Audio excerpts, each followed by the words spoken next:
நம்ம உடலோடு ஏற்று உயிர்கலப்பு பெற்று லயமாக்கி கொள்றோம், அதோட ஒருங்கிணைத்து கொள்றோம்.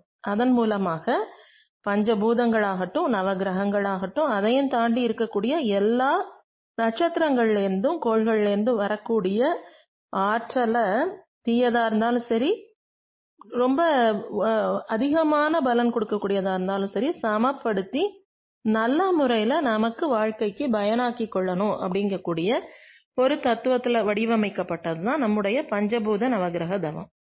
மற்ற தவங்கள் எல்லாமே நம்முடைய குண்டலினி சக்தியை ரைஸ் பண்ணக்கூடிய தவங்களாக இருக்கிற காரணத்தினால்தான் சுவாமிஜி அவர்கள் பஞ்சபூத நவகிரக தவத்துக்கு மட்டும் நேரடியாக பஞ்சபூதங்கள் ஆரம்பிக்கிறாரு.